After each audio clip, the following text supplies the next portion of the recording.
Sir Hugh Ockram smiled as he sat by the open window of his study in the late August afternoon.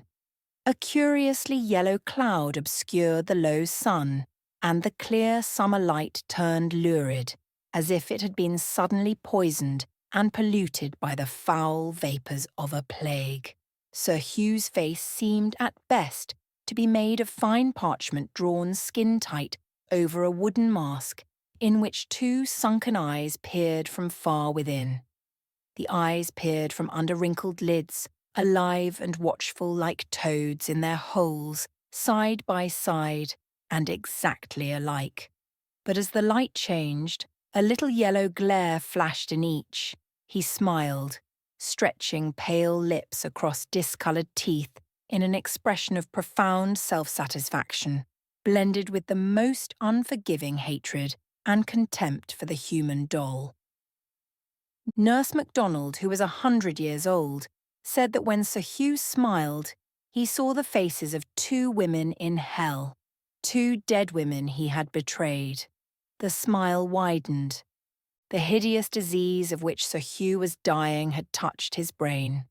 His son stood beside him, tall, white, and delicate as an angel in a primitive picture. And though there was deep distress in his violet eyes as he looked at his father's face, he felt the shadow of that sickening smile stealing across his own lips, parting and drawing them against his will.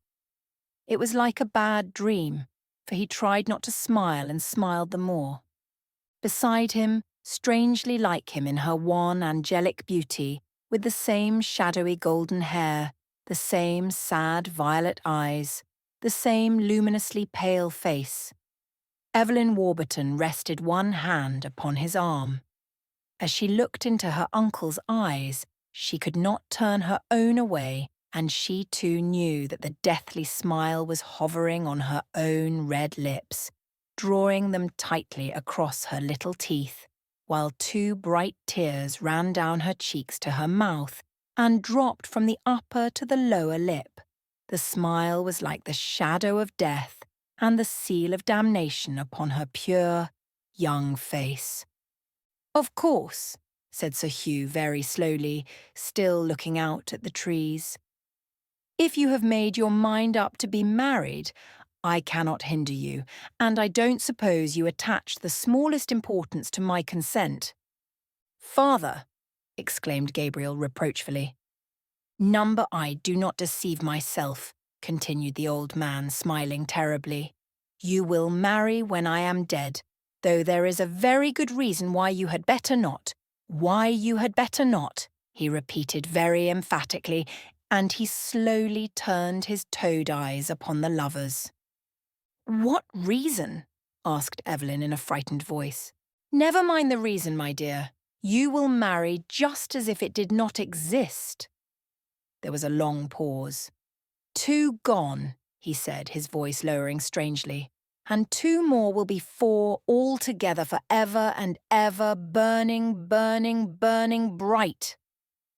At the last words his head sank slowly back, and the little glare of his toad eyes disappeared under the swollen lids. Sir Hugh had fallen asleep, as he often did in his illness, even while speaking. Gabriel Ockram drew Evelyn away, and from the study they went out into the dim hall. Softly closing the door behind them, each audibly drew a breath, as though some sudden danger had been passed. As they laid their hands each in the other's, their strangely like eyes met in a long look in which love and perfect understanding were darkened by the secret terror of an unknown thing. Their pale faces reflected each other's fear. "It is his secret," said Evelyn at last. "He will never tell us what it is." "If he dies with it," answered Gabriel, "let it be on his own head." "On his head," echoed the dim hall. It was a strange echo. Some were frightened by it, for they said that if it were a real echo, it should repeat everything and not give back a phrase here and there, now speaking, now silent. Nurse MacDonald said that the great hall would never echo a prayer when an Ockram was to die. though it would give back curses 10 for 1. On his head, it repeated quite softly, and Evelyn started and looked round. It is only the echo, said Gabriel, leading her away. They went out into the late afternoon light and sat upon a stone seat behind the chapel, which had been built across the end of the east wing. It was very still, not a breath stirred, and there was no sound near them. Only far off in the park, a songbird was whistling the high prelude to the evening chorus. It is very lonely here, said Evelyn, taking Gabriel's hand nervously and speaking as if she dreaded to disturb the silence. If it were dark, I should be afraid. Of what? Of me? Gabriel's sad eyes turned to her. Oh no, never of you, but of the old Ockrams. They say they are just under our feet here in the north vault outside the chapel, all in their shrouds with no coffins as they used to bury them. As they always will, as they will bury my father and me. They say an Ockram will not lie in a coffin. But it cannot be true. These are fairy tales, ghost stories. Evelyn nestled nearer to her companion, grasping his hand more tightly as the sun began to go down. Of course. But there is the story of old Sir Vernon, who was beheaded for treason under James II. The family brought his body back from the scaffold in an iron coffin with heavy locks and put it in the north vault. But ever afterwards, whenever the vault was opened to bury another of the family, they found the coffin wide open, the body standing upright against the wall, and the head rolled away in a corner smiling at it. As Uncle Hugh smiles? Evelyn shivered. Yes, I suppose so, answered Gabriel thoughtfully. Of course I never saw it, and the vault has not been open for 30 years. None of us have died since then. And if Uncle Hugh dies, shall you— Evelyn stopped. Her beautiful thin face was quite white. Yes, I shall see him laid there too with his secret, whatever it is. Gabriel sighed and pressed the girl's little hand. I do not like to think of it, she said unsteadily. Oh, Gabriel, what can the secret be? He said we had better not marry. Not that he forbade it, but he said it so strangely, and he smiled. Ugh! Her small white teeth chattered with fear, and she looked over her shoulder while drawing still closer to Gabriel. And, somehow, I felt it in my own face. So did I, answered Gabriel in a low, nervous voice. Nurse MacDonald? He stopped abruptly. What? What did she— Oh, nothing. She has told me things. They would frighten you, dear? Come, it is growing chilly. He rose, but Evelyn held his hand in both of hers, still sitting and looking up into his face. But we shall be married just the same. Gabriel, say that we shall. Of course, darling, of course. But while my father is so very ill, it is impossible. Oh, Gabriel, Gabriel, dear, I wish we were married now, Evelyn cried in sudden distress. I know that something will prevent it and keep us apart. Nothing shall— Nothing human, said Gabriel Ockram as she drew him down to her, and their faces that were so strangely alike met and touched. Gabriel knew that the kiss had a marvellous savour of evil. Evelyn's lips were like the cool breath of a sweet and mortal fear that neither of them understood, for they were innocent and young. Yet she drew him to her by her lightest touch, as a sensitive plant shivers, waves its thin leaves, and bends and closes softly upon what it wants. He let himself be drawn to her willingly, as he would even if her touch had been deadly and poisonous. For he strangely loved that half-voluptuous breath of fear, and he passionately desired the nameless evil something that lurked in her maiden lips. "It is as if we loved in a strange dream," she said. "I fear the waking," he murmured. "We shall not wake, dear. When the dream is over, it will have already turned into death, so softly that we shall not know it. But until then—" She paused, her eyes seeking his, as their faces slowly came nearer. It was as if each had thoughts in their lips that foresaw and foreknew the other. "Until then," she said again, very low, her mouth near to his. "Dream, till then," he murmured. Nurse MacDonald slept sitting all bent together in a great old leather armchair with wings, many warm blankets wrapped about her, even in summer. She would rest her feet in a bag footstool lined with sheepskin, while beside her on a wooden table there was a little lamp that burned at night, and an old silver cup, in which there was always something to drink. Her face was very wrinkled, but the wrinkles were so small and fine and close together that they made shadows instead of lines. 2 thin locks of hair that were turning from white to a smoky yellow fell over her temples from under her starched white cap. Every now and then she would wake from her slumber, her eyelids drawn up in tiny folds like little pink silk curtains, and her queer blue eyes would look straight ahead through doors and walls and worlds to a far place beyond. Then she'd sleep again with her hands one upon the other on the edge of the blanket, her thumbs grown longer than the fingers with age. It was nearly 1 o'clock in the night, and the summer breeze was blowing the ivy branch against the panes of the window with a hushing caress. In the small room beyond, with the door ajar, the young maid who took care of Nurse MacDonald was fast asleep. All was very quiet. The old woman breathed regularly, and her drawn lips trembled each time the breath went out. But outside the closed window there was a face. Violet eyes were looking steadily at the ancient sleeper, strange as there were 80 feet from the sill of the window to the foot of the tower. It was like the face of Evelyn Warburton, yet the cheeks were thinner than Evelyn's and as white as a gleam. The eyes stared and the lips were red with life. They were dead lips painted with new blood. Slowly Nurse MacDonald's wrinkled eyelids folded back, and she looked straight at the face at the window. "Is it time?" she asked in her little old far-away voice. While she looked, the face at the window changed. The eyes opened wider and wider till the white glared all round the bright violet, and the bloody lips opened over gleaming teeth.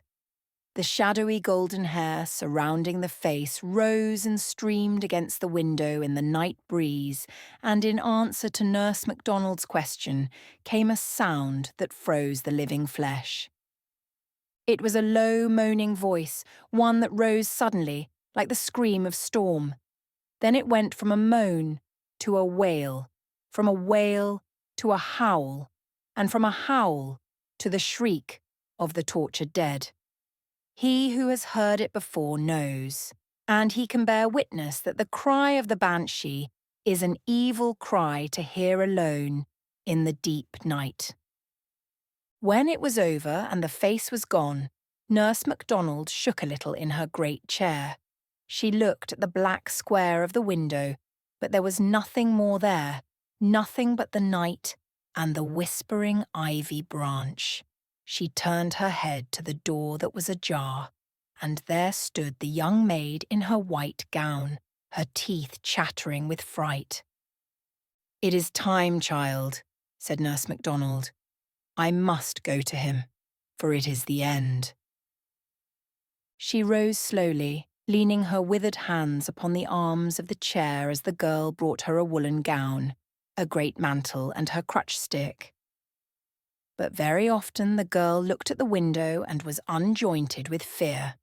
And often Nurse MacDonald shook her head and said words which the maid could not understand. "It was like the face of Miss Evelyn," said the girl, trembling. But the ancient woman looked up sharply and angrily. Her queer blue eyes glared. She held herself up by the arm of the great chair with her left hand and lifted up her crutch stick to strike the maid with all her might. But she did not.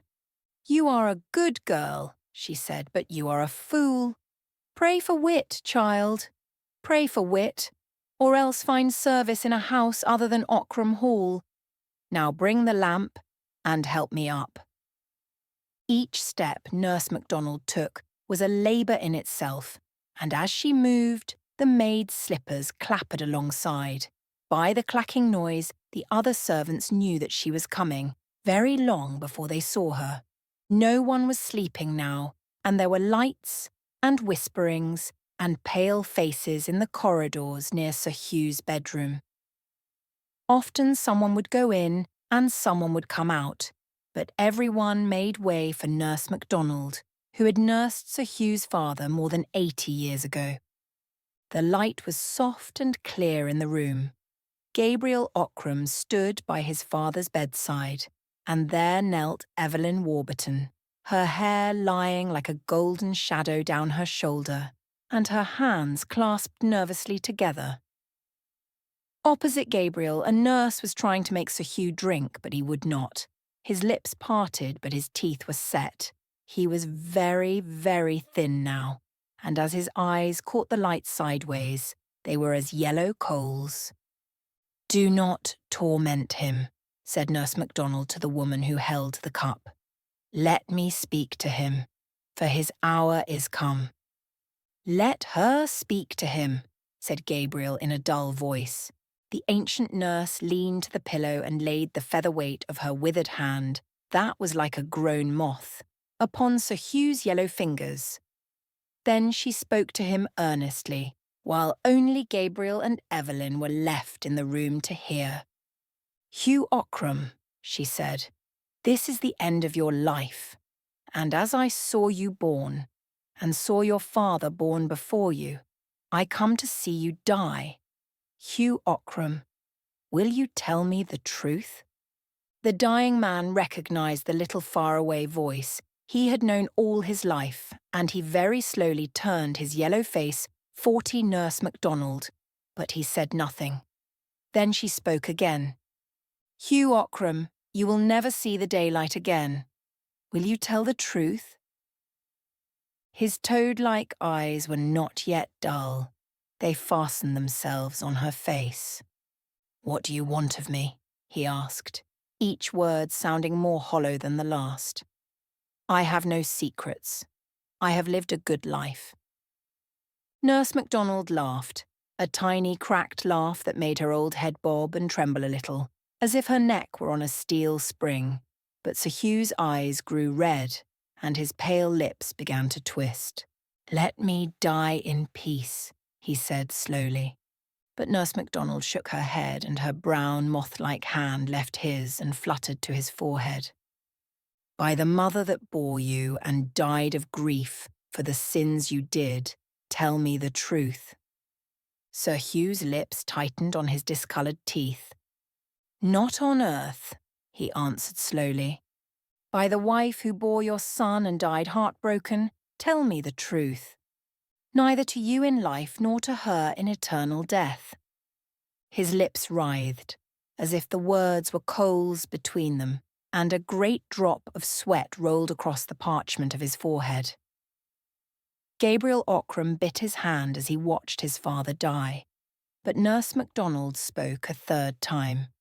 "By the woman whom you betrayed, and who waits for you this night, Hugh Ockram, tell me the truth. It is too late. Let me die in peace." His writhing lips began to smile across his yellow teeth, and his toad-like eyes glowed like evil jewels in his head. "There is time," said the ancient woman. "Tell me the name of Evelyn Warburton's father. Then I will let you die in peace." Evelyn started. She stared at Nurse MacDonald and then at her uncle. "The name of Evelyn's father?" he repeated slowly, while the awful smile spread upon his dying face. The light was growing strangely dim in the great room. As Evelyn looked on, Nurse MacDonald's crooked shadow on the wall grew gigantic. Sir Hugh's breath was becoming thick, rattling in his throat, as death crept in like a snake and choked it back. Evelyn prayed aloud, high and clear. Then something rapped at the window, and she felt her hair rise upon her head. She looked around in spite of herself, and when she saw her own white face looking in at the window, her own eyes staring at her through the glass, wide and fearful, her own hair streaming against the pane, and her own lips dashed with blood, she rose slowly from the floor and stood rigid for one moment before she screamed once and fell straight back into Gabriel's arms. But the shriek that answered hers was the fierce shriek of a tormented corpse out of which the soul cannot pass for shame of deadly sins. Sir Hugh Ockram sat upright in his deathbed and saw and cried aloud, "Evelyn!" His harsh voice broke and rattled in his chest as he sank down. But still Nurse MacDonald tortured him, for there was a little life left in him still. "You have seen the mother as she waits for you, Hugh Ockram. Who was this girl, Evelyn's father? What was his name?" For the last time the dreadful smile came upon the twisted lips, very slowly, very surely now. The toad eyes glared red, and the parchment face glowed a little in the flickering light. For the last time words came. "They know it in hell." Then the glowing eyes went out quickly, the yellow face turned waxen pale, and a great shiver ran through the thin body as Hugh Ockram died. But in death he still smiled, for he knew his secret, and kept it still. He would take it with him to the other side, to lie with him forever in the north vault of the chapel where the Ockrams lie uncoffined in their shrouds, all but one. Though he was dead, he smiled, for he had kept his treasure of evil truth to the end. There was none left to tell the name he had spoken, but there was all the evil he had not undone left to bear fruit. As they watched, Nurse MacDonald and Gabriel, who held the still unconscious Evelyn in his arms while he looked at the father, they felt the dead smile crawling along their own lips. Then they shivered a little as they both looked at Evelyn as she lay with her head on Gabriel's shoulder, for though she was very beautiful, the same sickening smile was twisting her young mouth too, and it was like the foreshadowing of a great evil that they could not understand. By and by they carried Evelyn out, and when she opened her eyes the smile was gone. From far away in the great house the sound of weeping and crooning came up the stairs and echoed along the dismal corridors as the women had begun to mourn the dead master in the Irish fashion. The hall had echoes of its own all that night, like the far-off wail of the banshee among forest trees. When the time was come, they took Sir Hugh in his winding sheet on a trestle bier and bore him to the chapel, through the iron door and down the long descent to the north vault lit with tapers, to lay him by his father. The two men went in first to prepare the place, and came back staggering like drunken men, their faces white. But Gabriel Ockram was not afraid, for he knew. When he went in, alone, he saw the body of Sir Vernon Ockram leaning upright against the stone wall. Its head lay on the ground nearby with the face turned up.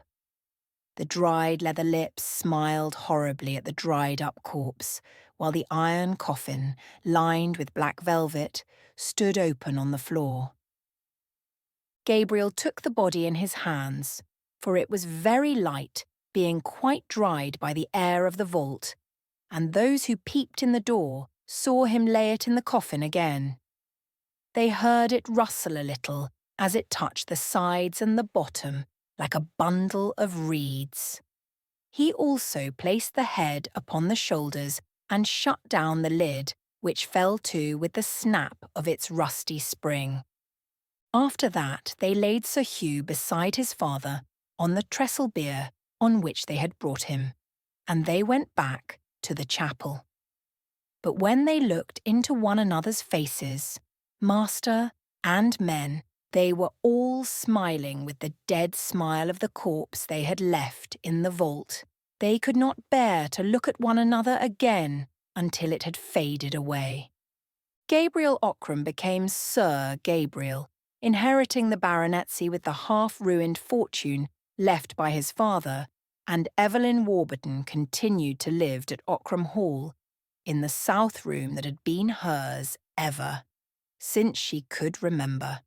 She could not go away, for there were no relatives to whom she could have gone, and besides, there seemed to be no reason why she should not stay. The world would never trouble itself to care what the Ockrams did on their Irish estates. It was long since the Ockrams had asked anything of the world. So Sir Gabriel took his father's place at the dark old table in the dining room, and Evelyn sat opposite to him, until such time as their mourning should be over, and they might be married at last.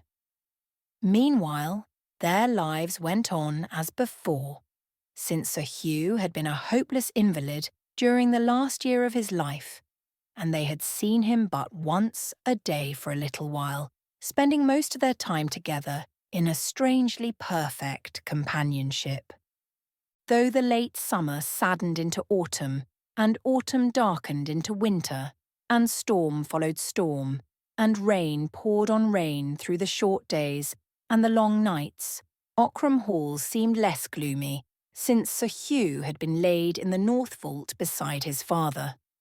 At Christmas-tide, Evelyn decked the great hall with holly and green boughs. Huge fires blazed on every hearth. The tenants were all bid to come to a New Year's dinner at which they ate and drank well, while Sir Gabriel sat at the head of the table. Evelyn came in when the port wine was brought, and the most respected of the tenants made a speech to her health. When the speechmaker said it had been a long time since there had been a Lady Ockram, Sir Gabriel shaded his eyes with his hand and looked down at the table. A faint colour came into Evelyn's transparent cheeks. "And," said the grey-haired farmer, "it was longer still since there had been a Lady Ockram so fair as the next was to be, and he drank to the health of Evelyn Warburton." Then the tenants all stood up and shouted for her. Sir Gabriel stood up likewise beside Evelyn. But when the men gave the last and loudest cheer of all, there was a voice not theirs. Above them all, higher, fiercer, louder, an unearthly scream-shrieking for the bride of Ockram Hall. It was so loud that the holly and the green boughs over the great chimney shook and waved as if a cool breeze were blowing over them. The men turned very pale. Many of them set down their glasses, but others let them fall upon the floor. Looking into one another's faces, they saw that they were all smiling strangely. A dead smile, like dead Sir Hugh's. The fear of death was suddenly upon them all, so that they fled in a panic, falling over one another like wild beasts in the burning forest when the thick smoke runs along before the flame. Tables were overturned, drinking glasses and bottles were broken in heaps, and dark red wine crawled like blood upon the polished floor.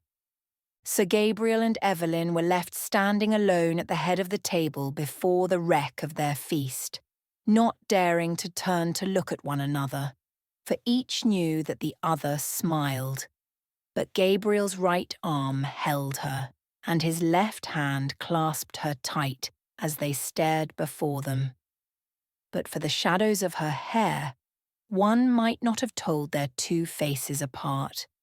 They listened long, but the cry came not again, and eventually the dead smile faded from their lips as each remembered that Sir Hugh Ockram lay in the north vault, smiling in his winding sheet, in the dark, because he had died with his secret.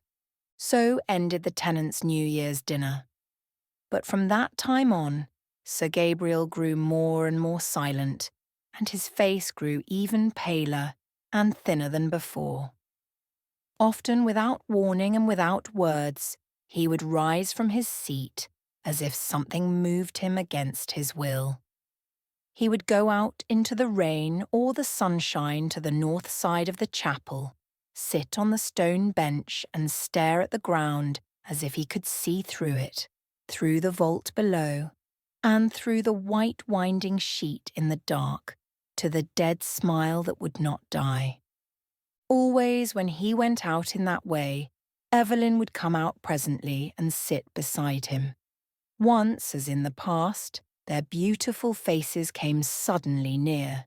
Their lids drooped, and their red lips were almost joined together. But as their eyes met, they grew wide and wild, so that the white showed in a ring all round the deep violet. Their teeth chattered, and their hands were like the hands of corpses, for fear of what was under their feet, and of what they knew but could not see. Once Evelyn found Sir Gabriel in the chapel alone, standing before the iron door that led down to the place of death, with the key to the door in his hand, but he had not put it into the lock. Evelyn drew him away, shivering, for she had also been driven, in waking dreams, to see that terrible thing again, and to find out whether it had changed since it had been laid there. "I'm going mad," said Sir Gabriel, covering his eyes with his hand as he went with her. "I see it in my sleep. I see it when I am awake. It draws me to it day and night, and unless I see it, I shall die." "I know," answered Evelyn. "I know. It is as if threads were spun from it like a spider's, drawing us down to it." She was silent for a moment, and then she started violently and grasped his arm with a man's strength and almost screamed the words she spoke. "But we must not go there," she cried. "We must not go." Sir Gabriel's eyes were half shut, and he was not moved by the agony of her face. "I shall die unless I see it again," he said, in a quiet voice not like his own. And all that day and that evening he scarcely spoke, thinking of it, always thinking, while Evelyn Warburton quivered from head to foot with a terror she had never known. One grey winter morning, she went alone to Nurse MacDonald's room in the tower and sat down beside the great leather easy-chair, laying her thin white hand upon the withered fingers. "Nurse," she said, "what was it that Uncle Hugh should have told you that night before he died? It must have been an awful secret. And yet, though you asked him, I feel somehow that you know it, and that you know why he used to smile so dreadfully." The old woman's head moved slowly from side to side. "I only guess." "I shall never know," she answered slowly in her cracked little voice. "But what do you guess? Who am I? Why did you ask who my father was?" "You know I am Colonel Warburton's daughter, and my mother was Lady Ockram's sister, so that Gabriel and I are cousins. My father was killed in Afghanistan. What secret can there be?" "I do not know.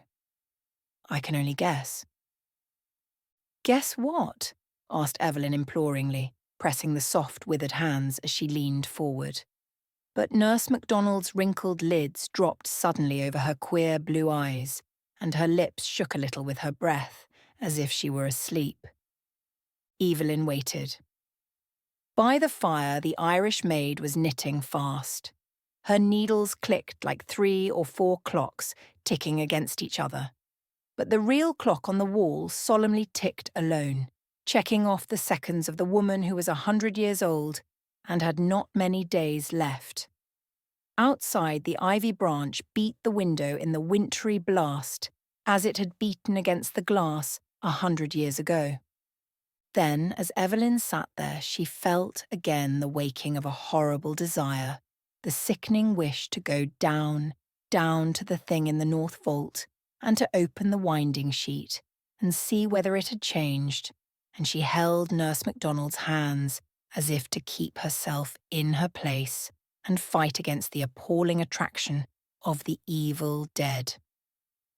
But the old cat that kept Nurse MacDonald's feet warm, lying always on the footstool, got up and stretched itself and looked up into Evelyn's eyes, while its back arched and its tail thickened and bristled, and its ugly pink lips drew back in a devilish grin, showing its sharp teeth.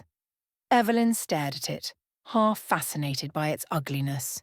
Then the creature suddenly put out one paw with all its claws spread and spat at the girl.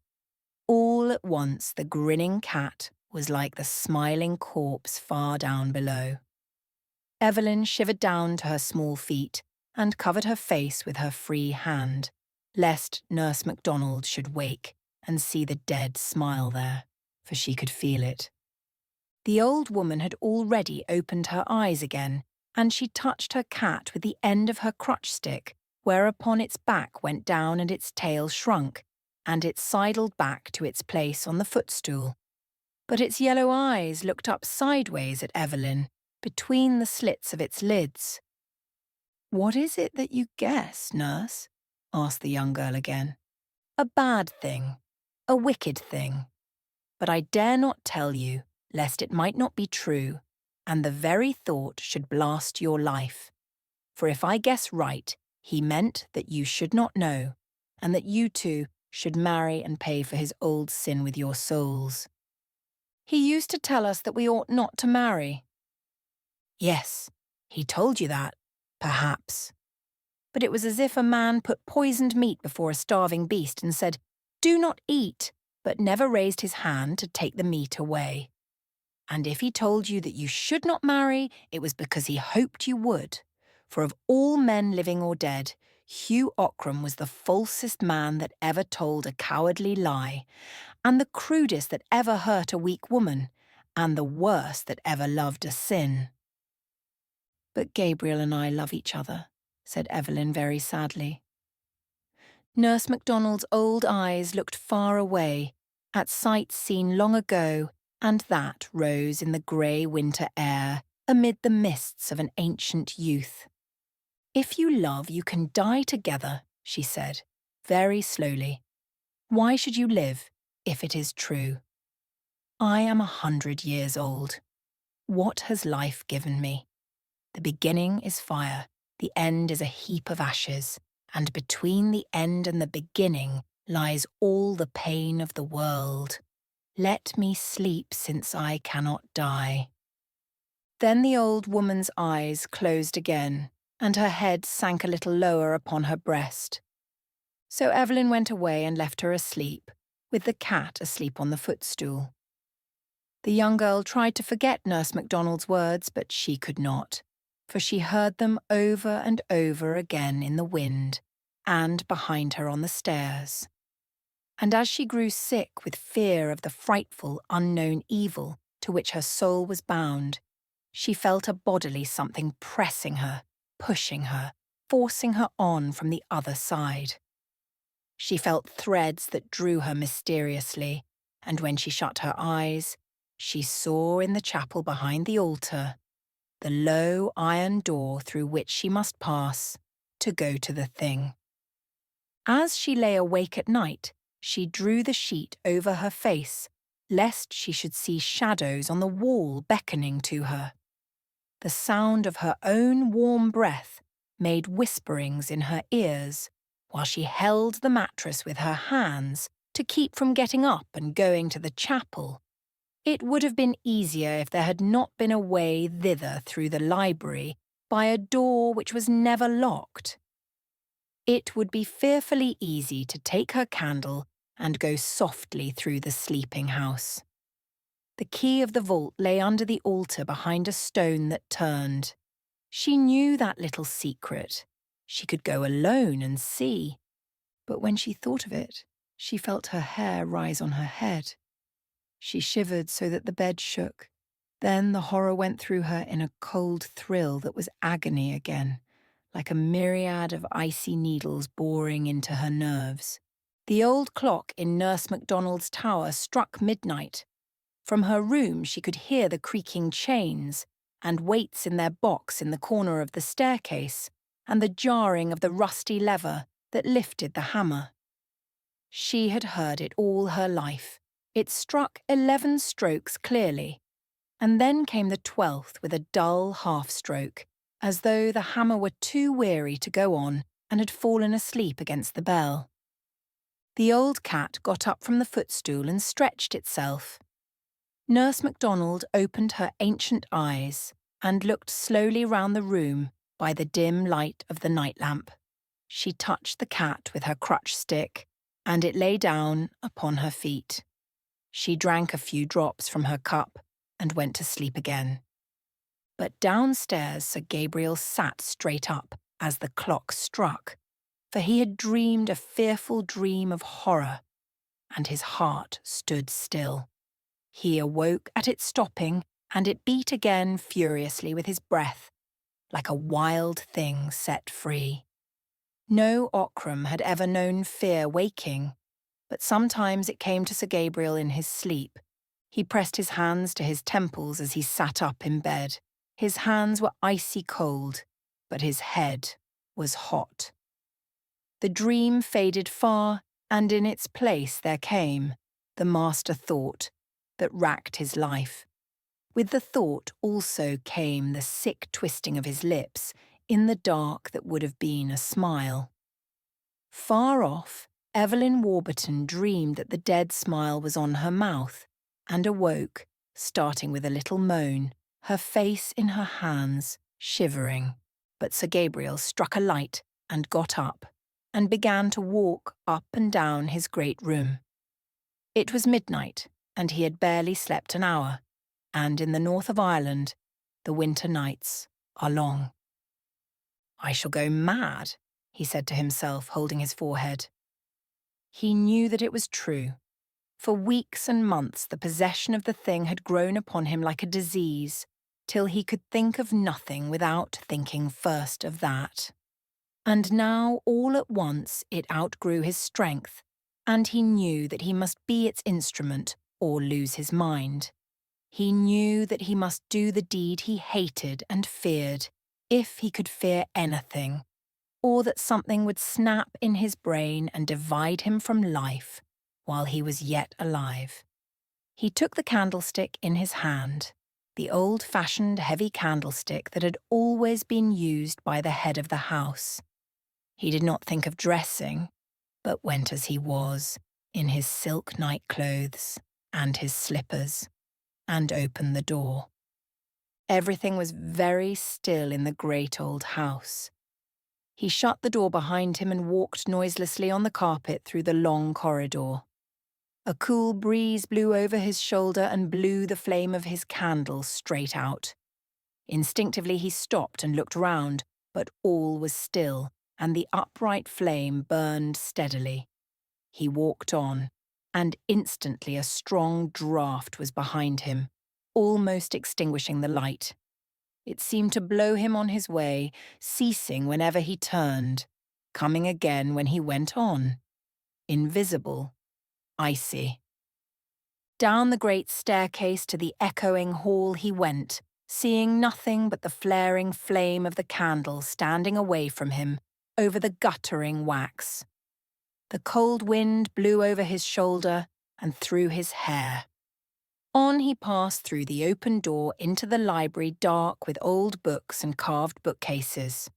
On he went through the door with shelves and the imitated backs of books painted on it, which shut itself after him with a soft click.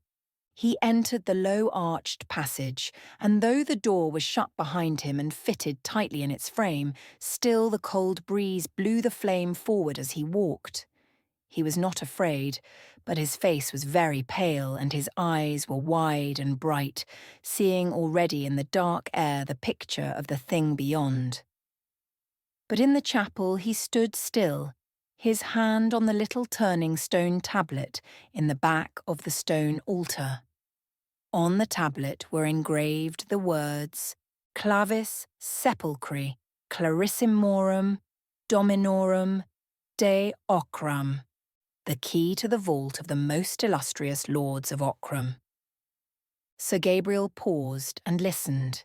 He fancied that he heard a sound far off in the great house where all had been so still, but it did not come again.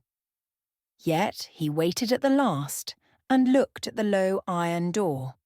Beyond it, down the long descent, lay his father uncoffined, 6 months dead, corrupt, terrible in his clinging shroud. The strangely preserving air of the vault could not yet have done its work completely, but on the thing's ghastly features, with their half-dried, open eyes, there would still be the frightful smile with which the man had died, the smile that haunted.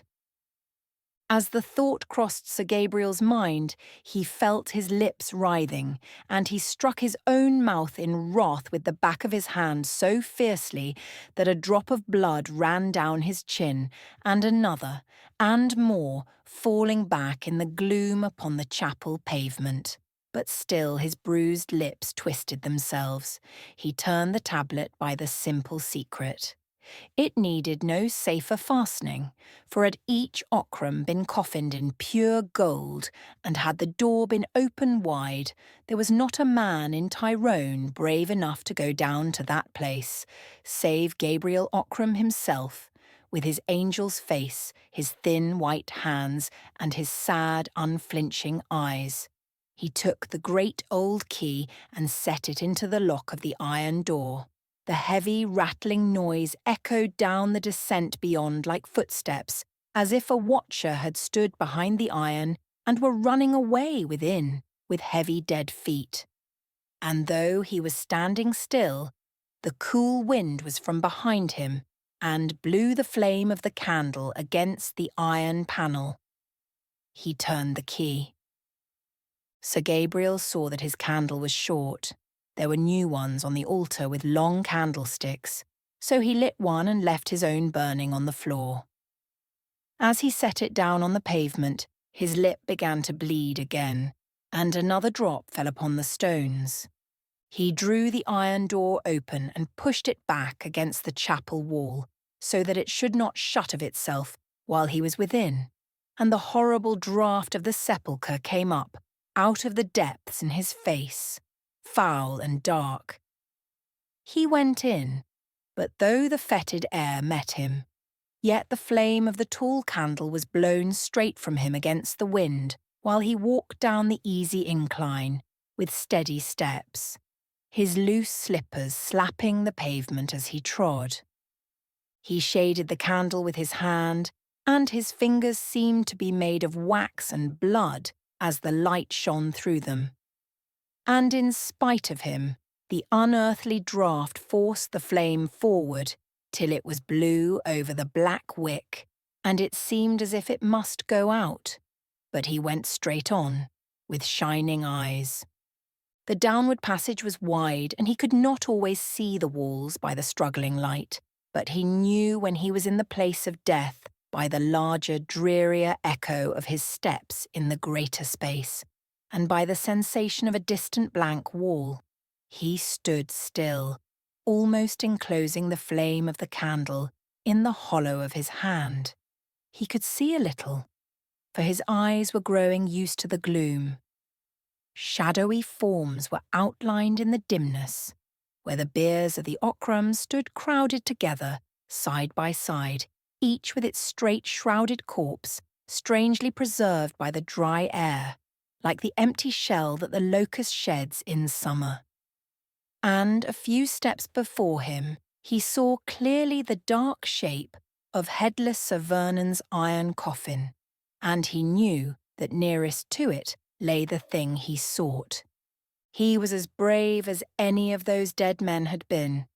They were his father's, and he knew that sooner or later he should lie there himself, beside Sir Hugh, slowly drying to a parchment shell. But as yet, he was still alive. He closed his eyes a moment as 3 great drops stood on his forehead. Then he looked again, and by the whiteness of the winding sheet he knew his father's corpse, for all the others were brown with age, and moreover the flame of the candle was blown toward it. He made 4 steps till he reached it, and suddenly the light burned straight and high, shedding a dazzling yellow glare upon the fine linen that was all white, save over the face and where the joined hands were laid on the breast. And at those places ugly stains had spread, darkened with outlines of the features and of the tight-clasped fingers. There was a frightful stench of drying death. As Sir Gabriel looked down, something stirred behind him, softly at first, then more noisily, and something fell to the stone floor with a dull thud and rolled up to his feet. He started back and saw a withered head lying almost face upward on the pavement, grinning at him. He felt the cold sweat standing on his face and his heart beat painfully. For the first time in all his life, that evil thing which men call fear was getting hold of him, checking his heartstrings as a cruel driver checks a quivering horse, clawing at his backbone with icy hands, lifting his hair with freezing breath, climbing up and gathering in his midriff with leaden weight. Yet he bit his lip and bent down, holding the candle in one hand, to lift the shroud back from the head of the corpse with the other. Slowly, he lifted it. It clove to the half-dried skin of the face, and his hand shook as if someone had struck him on the elbow. But half in fear and half in anger at himself, he pulled it so that it came away with a little ripping sound. He caught his breath as he held it, not yet throwing it back, and not yet looking. The horror was working in him, and he felt that old Vernon Ockram was standing up in his iron coffin headless, yet watching him with the stump of his severed neck. While he held his breath, he felt the dead smile twisting his lips. In sudden wrath at his own misery, he tossed the death-stained linen backward, and looked at last. He ground his teeth lest he should shriek aloud. There it was, the thing that haunted him, that haunted Evelyn Warburton, that was like a blight on all that came near him.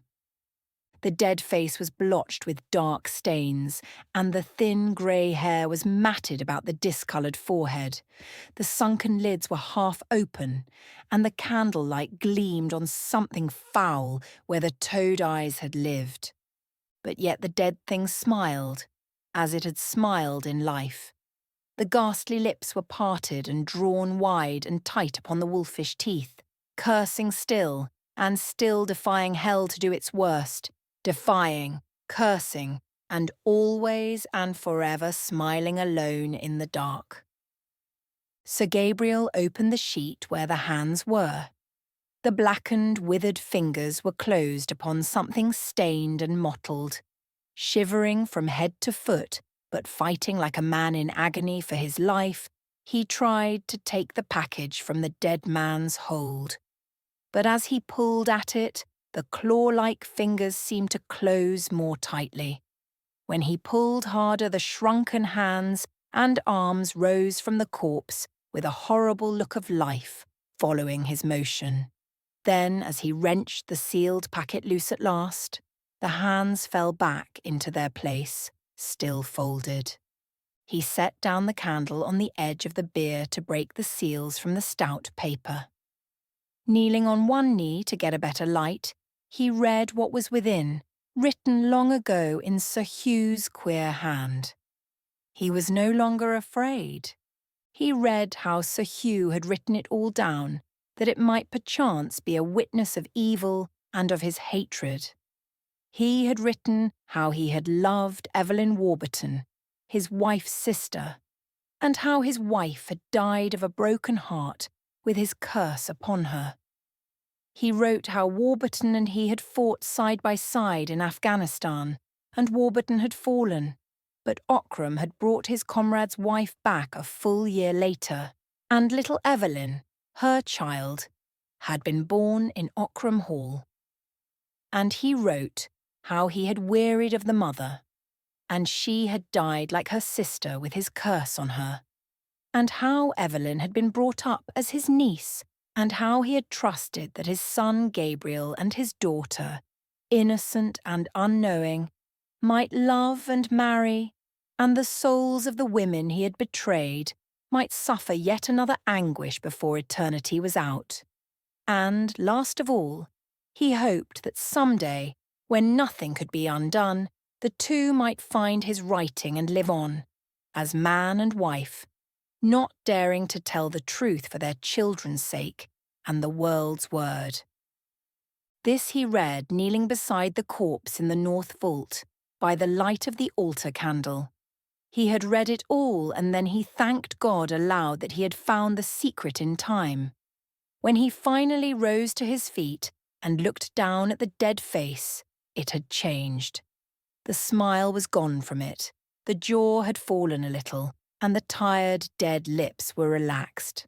And then there was a breath behind him and close to him. Not cold, like that which had blown the flame of the candle as he came, but warm and human. He turned suddenly. There she stood, all in white with her shadowy golden hair. She had risen from her bed and had followed him noiselessly. When she found him reading, she read over his shoulder.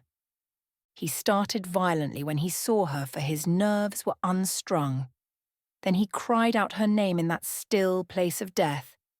"Evelyn!" "My brother," she answered softly and tenderly, putting out both hands to meet his.